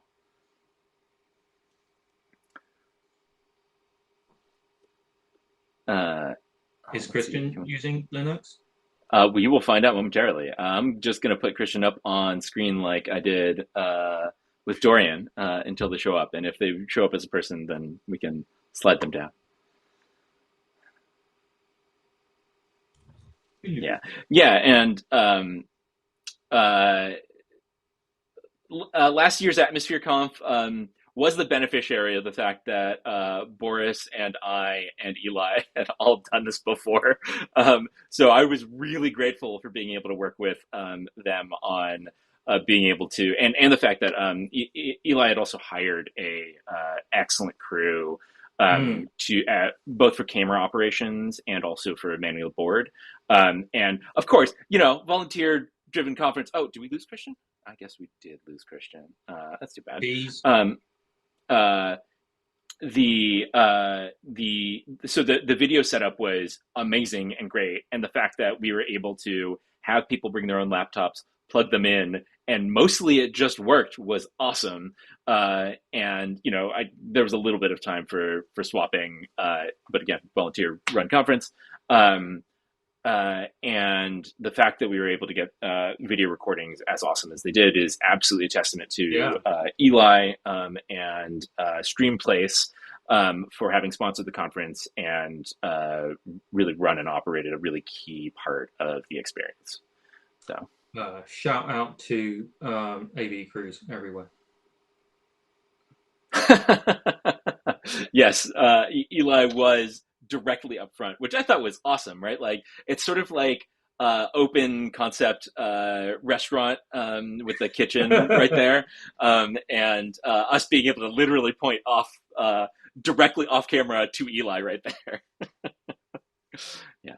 Oh, awesome. Yeah. The some of the crew from this past year will also, I know, work in Vancouver from having talked with them, so it'll be exciting to see them again this coming year. Yeah. I guess we lost Christian, and I don't know that we're gonna get them back. It's bad. So, yeah. Let's see. What else do we have going on here? Um, should we talk vibes, Dan? Sure. Are we old What enough to talk vibes? we Young we are enough to we are talk? quintessentially old enough to talk vibes because the original vibes discourse came out of an article in The Cut, I think, in Yeah.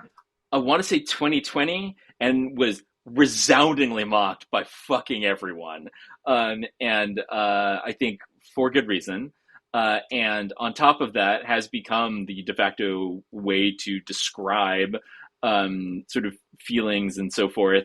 So I think that we are exactly the right generation to talk vibes, and we should talk about conference vibes, right? And I should say, like I had a very like specific intent in terms of the way that I wanted to curate the talks last year and how to try and get to a vibe. And one of my vibes and inspirations was very much XOXO, and the combination of technology, but like there are people in this technology, right? It's not just we're talking about technical architecture. It's not just we're talking about um, cool shit that you can make the angry sand that we have on our desks do, but also how people are connecting, and why I thought that like having Aaron's talk in particular was super important to me, and I think super interesting. But the another vibe and part of this was the streaming experience and the things that Patrick was doing to run the Discord community. I think that we this year are interested in the ways that we're going to bring more of the ATProto ecosystem and atmosphere directly into the conference too. So we'll see what shapes and forms that takes. But Smoke Signal has come a long way over this past year. I'm curious and interested to see how side events get listed, and we're connecting those up too. And what are other vibes? I already mentioned unconference vibes and hallway tracks being really important to me personally. What are other vibes that you are into and sort of thinking about? Is Code for America one of the inspirations for some of the things that you're thinking about? Are other experiences that you've had either as an attendee or as an organizer? Code for America, I would say, is much too mature and much too institutionalized because it was still trying to break in to, very old and established institutions and introduce new ways of thinking. Yeah, very capital D, disruptive. I am at least 75% sure I'm going to get mocked for this in the chat. But I'm going to bring up the vibe that I brought up yesterday when we were chatting about it, which was mid to late 2000s South by Southwest interactive, which I think is pre-iPhone as well. iPhone is 2008. So yeah, 2007, 8. So I think some of them might even have been Yes, some of them were pre-iPhone. Because we were busy doing internet stuff, and then most people didn't use the internet on phones because it wasn't easy to use yet. 2 seconds. This actually matters. Let's find out the exact launch date of the iPhone, because Dorian is saying it was okay. But was it before or was after? It was after South by that year, right? Because the reason why this matters, it was June 29th. And the reason why this matters is that Twitter launched in 2006 at South by, um, as the way that you could SMS people to find out what the fuck was going on. I was using it on a Nokia E71. Right. So this is a key thing about the combination of that moment, the ways that people were trying to technologically enable a certain type of experience in order to do better sense making of a physical space.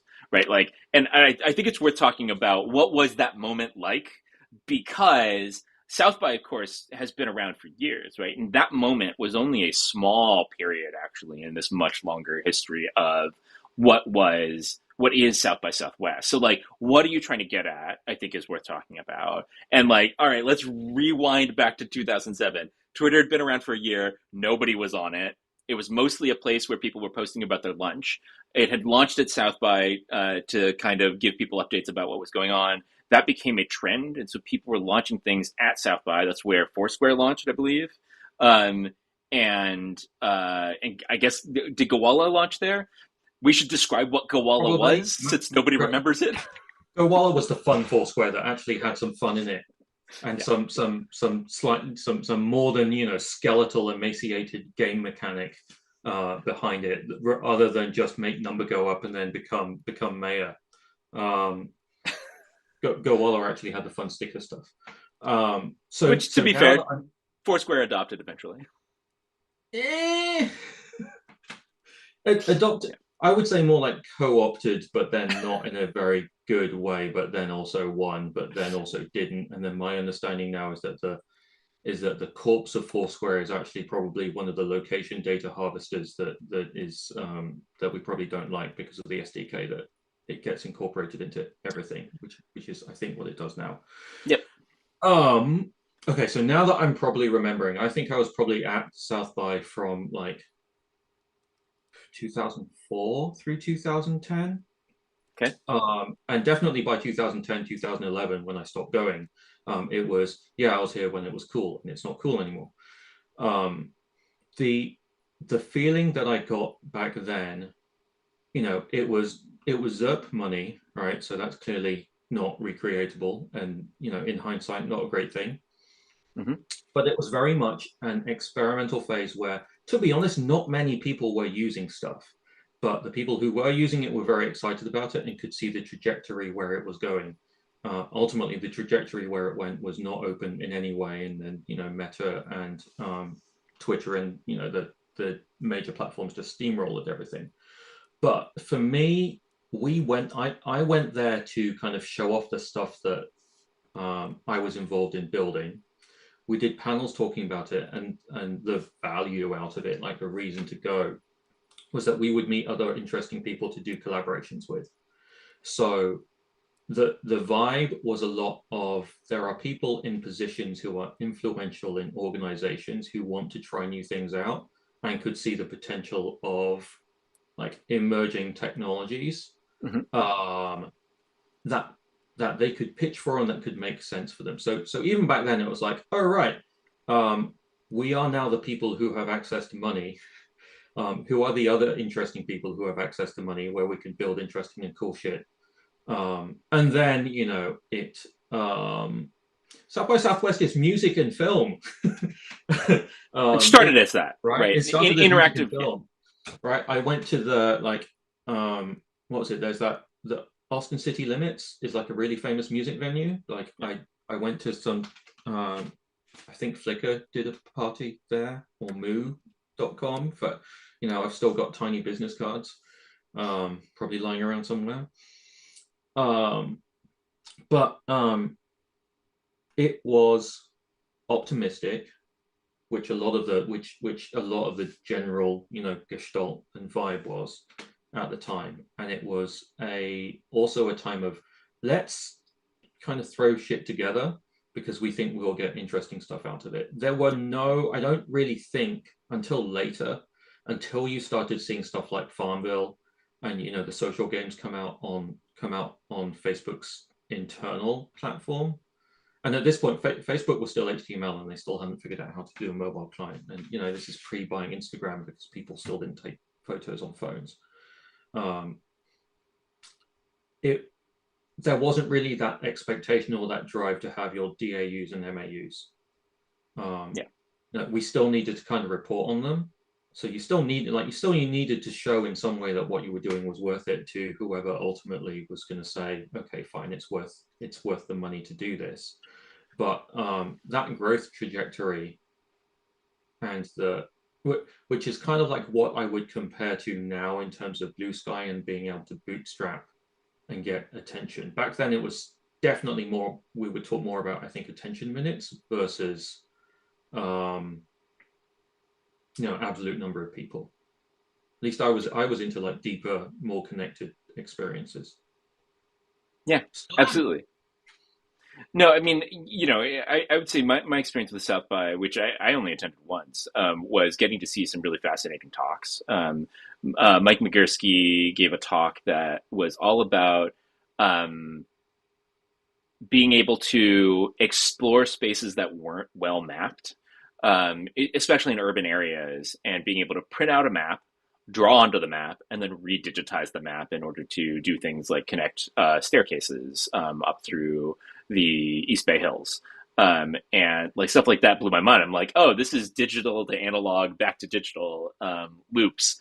And being able to see people thinking in interesting ways about spaces and bringing in their expertise, right? Prior to the chase number go up. Although I want to point out that like that was already the era of the hyperscaler. Oh, right? Like, yeah. There were multiple conversations that were going on all at the same time. And some of this is like, yeah, it's interesting to think about how much of this is a ZERP influence or not. And we live in this sort of weird, like, I was describing yesterday that we're kind of in this Empire Strikes Back moment again. Like, Facebook and Meta are absolutely ascendant, right? So this is kind of where we need to talk about like what does the Rebel Alliance actually look like outside of increasingly entrenched technology incumbents. We'll put it that way.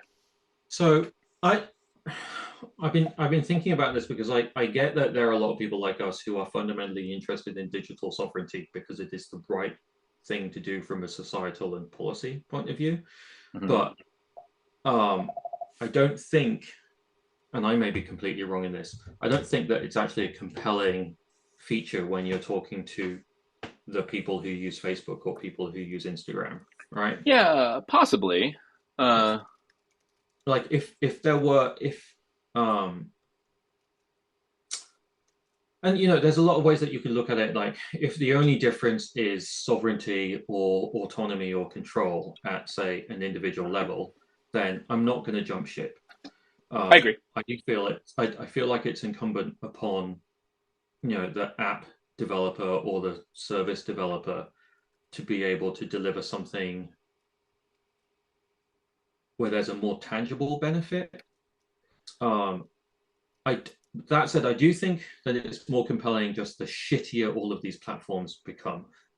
So if you can associate sovereignty with, you are going to get we are just going to be less, maybe even opinionated, right, about product choices, or even more flexible about that. And then that comes hand in hand with that type of sovereignty. I think that could be more compelling. So I would say two things, which is like, and Boris and I have talked a lot about this and on and off, which is like, what are the thematic movements that are kind of happening in technology? And part of what was interesting to me about ATmosphereConf last year was being able to hear about the ATProto ethos that Daniel Holmgren talked about. And I'd previously listened to a podcast that Paul had done talking about what some of the intellectual lineage is for ATProto and connecting a bunch of these pieces, right? So for me, some of this is actually not so much have we hit on the thing that's going to find product market fit? The thing for me is actually what are the frameworks of thinking that we need to think about going into the future? And so a bunch of the ATProto ethos, which like the intellectual traditions here are like IPFS and content address stuff being stuck into Merkle trees. I find super fascinating about ATProto. Some of the like SyncConf, like local first software ecosystem. And, we talked about some of the like home lab or up to consumer services, right? Like thinking about an ecosystem as a service mesh, and the role of those services and how large or small they need to be, and where the burden is. So, and some of the like self-host or the digital sovereignty and like digital identity piece being able to connect together. Are they all in the waiting room? Hold on a second. We've got Tynan, who I will let in 2 seconds. And so for me, a lot of the past year also has been going to conferences and sort of thinking about some of these spaces. So SyncConf was exciting, and the thing I was going to point out was actually this local first essay. I think that the local first essay is an interesting place to start from to build things, right? And so it's not so much, which things are philosophy that allow you to start building and build to a different place. I do think that this is like, where are we going to hit parity, and where are we going to grow to that is different than what is currently offered, is kind of what I'm thinking about.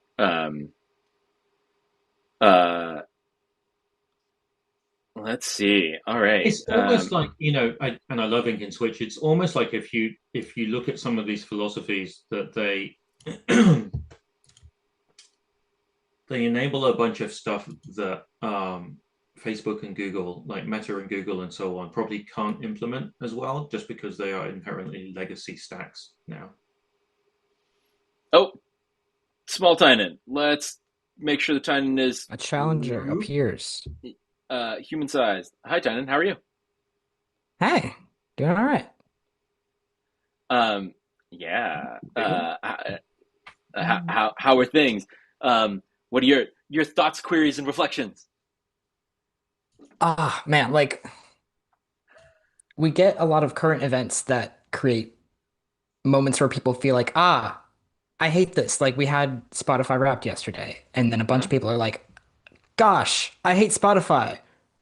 And then that's the end of the conversation. But like we can be building the next pieces that are like, oh, so you hate Spotify.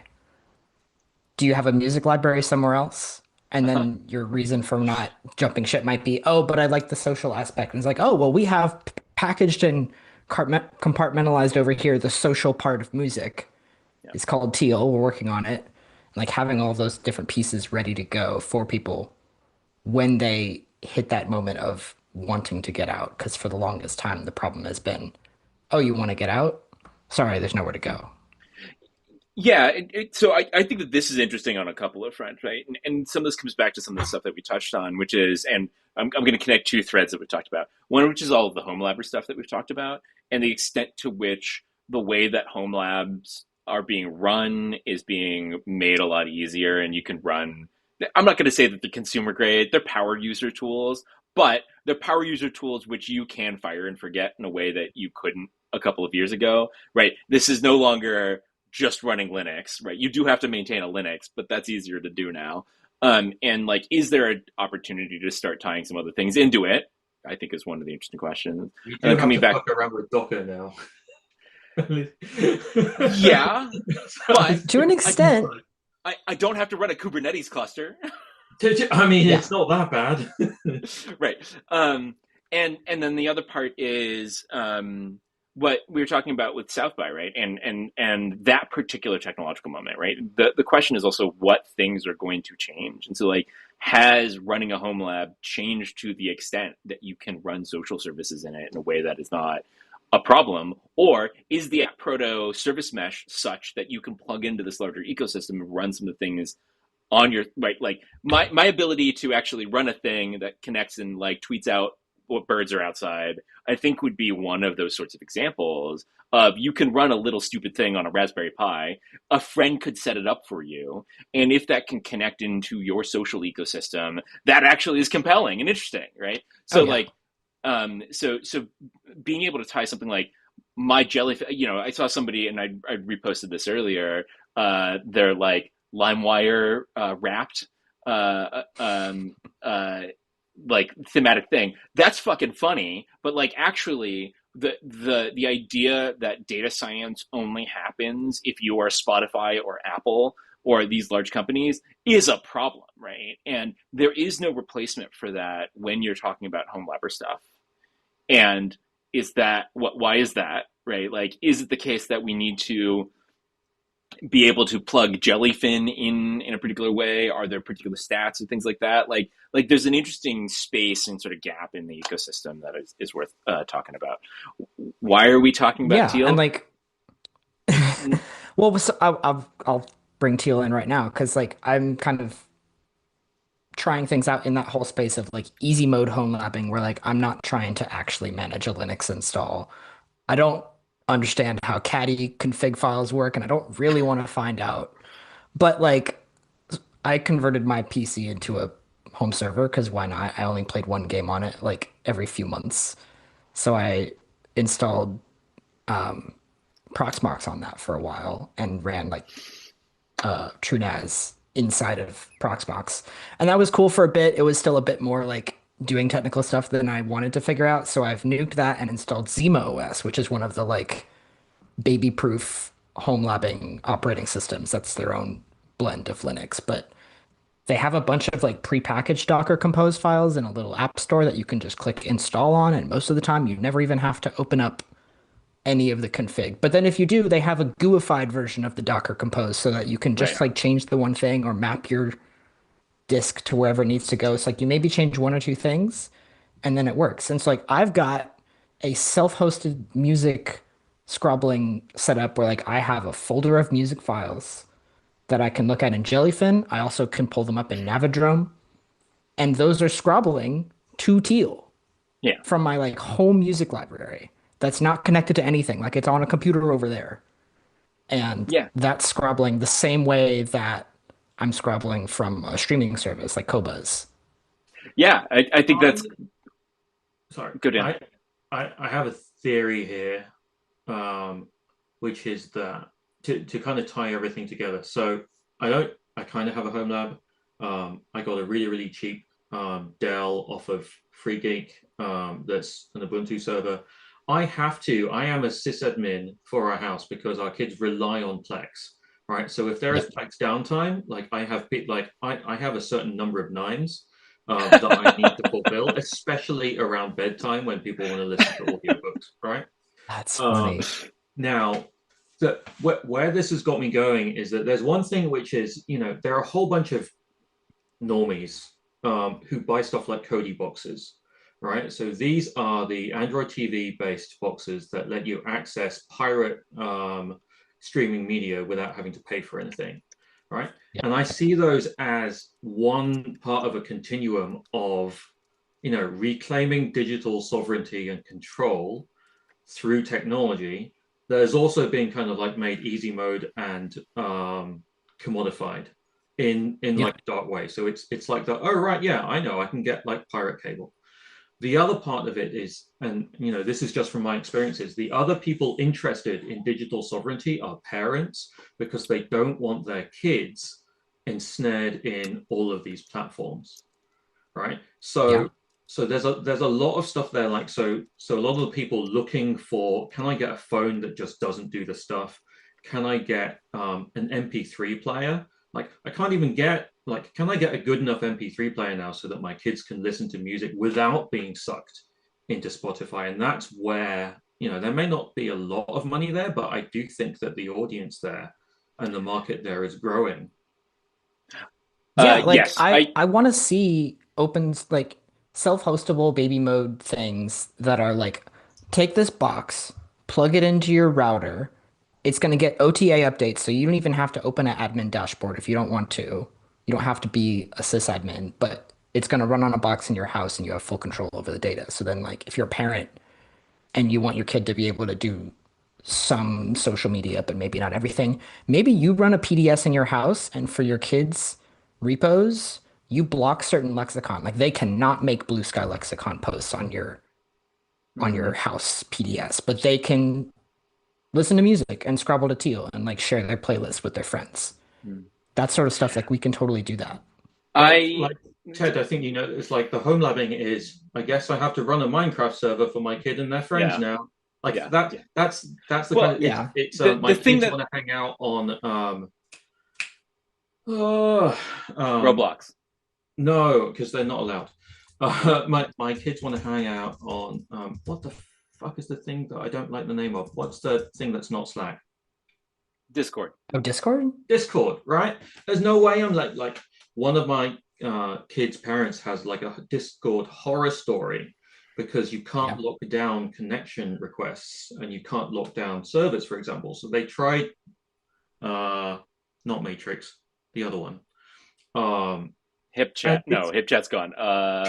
Mattermost. yes, yeah. Well, Really? HipChat, formerly by Microsoft, like and they set up like a whole instance of it. You know, this is a guy who's happy doing a DigitalOcean droplet and doing all of that, and still couldn't get that critical mass of other families and other kids using it because it's still not easy enough. Yeah. So I'm really intrigued on the people who really want Well, independence and yeah, control. yeah, yeah. So, People who so want yeah. there's two things here that I think are important, and there's a framing that I liked that Darius Kazemi has talked about, which is like, and Darius Kazemi, for people who don't know, is a person who has worked on a lot of ActivityPub stuff for a long time. Yeah. Darius had dived really headlong into running a worker-owned co-op and being able to do ethical companies and not having to be tied to number go up sort of stuff, right? So he did a Mozilla fellowship.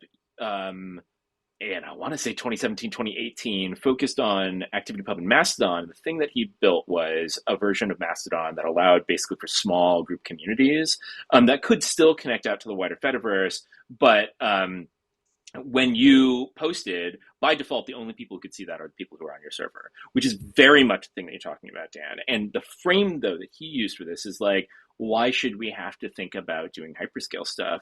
Like, you don't know how to fix your own car, you know a guy, you can go to a mechanic, right? Like the notion that you have somebody who you have a relationship with who can be your service provider is, I think, an interesting and different kind of relationship than like the relationship I have with Google, right? And so thinking about, and the key thing I want to get to here is the atmosphere and the Fediverse are about users having a different relationship with service providers, and then service providers having different types of relationships with other service providers, right? So I think that the notion here of like how do we think about what it means to be a service provider is important, and the Fediverse has thought about that a bunch. Unfortunately, the architecture that they picked is like a bunch of petty dictatorships, not great, and a couple of co-ops out there that are kind of running that lead to burnout, right? Which I don't think is great. I think that thinking about what it means to be a service provider to the people around you is really important. It's a thing that Boris and I talked about, and he's talking about like self-hosting is selfish if you're just doing it for yourself. I think that that is an interesting perspective, and the ways in which what we're talking about here is how are you a service provider to your family, right? And the ways in which you are running software for other people. I think that there are things that have made that a lot easier. Look at Tailscale, right? I think like Tailscale is a Oh my great God. example of So good. a business with a free tier that allows me to do a whole bunch of shit. I don't have to figure out how to make my BirdNet a thing that's publicly accessible to the internet. I just connected it to my tailnet and I can access it from my phone from wherever, right? So like, yes, we are. Well, actually, Nick, we're talking about the entire extensibility thing, right? Like the ability to talk about what are the boundaries of the software that you run, and that technology is changing to the extent that you can have different types of relationships with the software that you run, who you are running software for, and that there's like this continuum of home lab all the way up to consumer grade services that we can like play along now, which I think is interesting and compelling. Yeah. Has anyone tried Um, doing that? Like running a PDS inside of a tailnet that PDS is only discoverable within that tailnet? so not only can you do that, Nick Jarakinas has built an entire stack that relies on a tailnet, and this is the thing that I need to write about or make Nick write about. But like his local dev setup is actually a Tailscale based set of services, which runs your own PLC, which runs two PDSs, And that's the dev setup that he uses for Right. developing smoke signal. But like, there's no reason why you can't just take that and set it up and run it for yourself, if you Yeah. wanted to do that, right? Uh, there's this, like, again, like, the reason why I'm talking about all of this is like, is this actually the type of opportunity that changes our relationship with technology, that being based in some of these other principles, whether it's local first, whether it's trying to figure out what the application domain is for how stuff you do with your a jellyfin instance and the way that your family is connecting to it produces a data trail that you could do something like jellyfin wrapped at the end of the year, or that can interact with a social domain and the wider internet in a way that you are comfortable with mediating. Yeah. What of my thoughts on like how to do smaller pieces than like going and building Anasoda or like whatever, like a big new social client is like leveraging the fact that all of this is just data that's really easy to play with. Like just pulling little bits of data and putting it on a website. Not a social app, but just like on a website. Like I really love what Lawrence did with the last Connected Places recap, where it is a website that pulls in a bunch of symbol links and then also connects that to all of the Blue Sky conversations about those links. I'm like, that is awesome. Or like the stuff Miss Boba is doing with like status on your website, just like as a thing you can drop in, and now your little status posts that also go out to the rest of the atmosphere just show up on your website. All of those little things, like trickling it out past the places that we're used to seeing social media, is what will also start to get people to be like, oh, wait, this is data that I own and control and can just do things with. It's not like in a box in some Twitter like data center somewhere. This is one of my pet peeves about where the PBC is right now and how fucking terrible their SEO is. The fact that their markup does not allow for Google indexing posts properly drives me crazy. And it has been that way since last year. And I don't know when they're going to fix it, but this actually is a thing that like destroys the top of funnel and the ability to be able to do stuff with it. But I think that this is like, I do think that ATProto is kind of the next revision of the open web with identity and social graph built into it. Blue Sky is not actually living that world, which annoys me to an extent. But you know, I think their priority on app installs is probably not wrong either. Yeah, yeah. So I mean, it's interesting to see that, and I want to see more of that. I would love to see more deep linking into posts, and that's one of those like that's one of the things that drove Twitter's presence in the news media, particularly, and that's a thing that's going to change over time. And at links being more durable than Twitter links would be really great because unfortunately Elon Musk now owns a large portion of the cultural infrastructure from the 2010s. Yeah. No, that's a whole other category. Like when The Verge is going and building their own full stack, like new modern social web publishing stack, when they include a skeet in an article, that can be them like pulling and caching that record on their own database and being able to still verify that it is a valid post for like archival historical journalistic purposes. But also, if that PDS goes away, they don't lose that tweet. Yeah, you have a copy of it. Yeah, yeah, um, yeah. I mean, like this is again a super interesting set of vibes to talk about for um, ATmosphereConf, and whether that's the home lever piece or whether it's the sort of open web part. But I think to Dan's point, like figuring out how to frame it and what product things it enables or conversational things it enables is going to be really important and useful. You know, The Verge and the stuff that Nile has talked about and done is very much on the top of my mind for people who I'd love to hear talk about that stuff. Yeah, I intend to reach out to them and see if they'd be interested. Yeah, can we get Jay on Decoder? Is that a thing that we can make happen? I don't know. I don't know. They don't have a comms team, so there's probably no one saying that it's a bad idea. Yeah, Maybe. like do we want that? Or That's like asking just for throw somebody. Paul at it instead. Yeah, yeah, but it's like talking to Isaac Chotiner, right? Like, sure, it's going to get you a lot of attention. Is it the attention that you want? Probably not. Maybe. Yeah.